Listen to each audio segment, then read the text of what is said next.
Donald Trump is back in headlines for an Easter Sunday message that mixed profanity, military threats, and an unusual religious sign-off into one of the most striking posts of his current presidency. The biggest verified question is not whether the post was provocative. That is obvious from the language itself. The real question is what it signals about the next phase of the Iran crisis.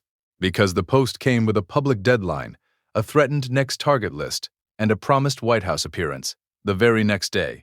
For more celebrity and public figure updates, like, subscribe, and share to support Starline Daily for more trending news and documentary-style breakdowns. On April 5, 2026, Trump posted on Truth Social that Tuesday would be Power Plant Day and Bridge Day for Iran if the Strait of Hormuz was not reopened, and he ended the Easter morning message with the phrase, "Praise be to Allah." Public reporting also notes that Trump has previously described himself as a non-denominational Christian, which is part of why that closing line immediately drew so much attention online and in the press.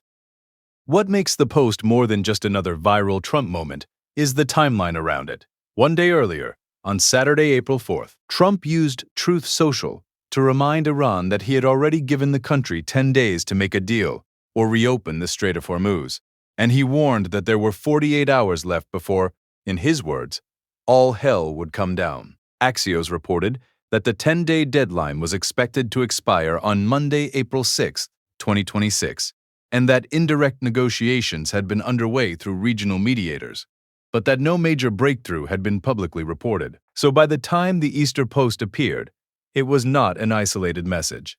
It was the sharper, more explicit continuation of a pressure campaign that had already been unfolding in public and that now appeared to be moving toward a specific next step if Iran did not change course. That is the key context viewers need, because without it, the Easter post can look like random provocation when it was actually tied to a deadline Trump himself had already set. The broader backdrop is the war that public reporting says began on February 28th, with U.S. and Israeli attacks on Iran, a conflict that has pushed oil markets, diplomacy, and military messaging into a much more dangerous place. Reuters reported on April 5th that the Strait of Hormuz had been effectively closed by Tehran since those attacks began more than a month earlier, making the waterway central not just to the military confrontation, but to the global economy. People and other reports tied the latest escalation to mounting international pressure to end the conflict as oil prices rose and uncertainty spread.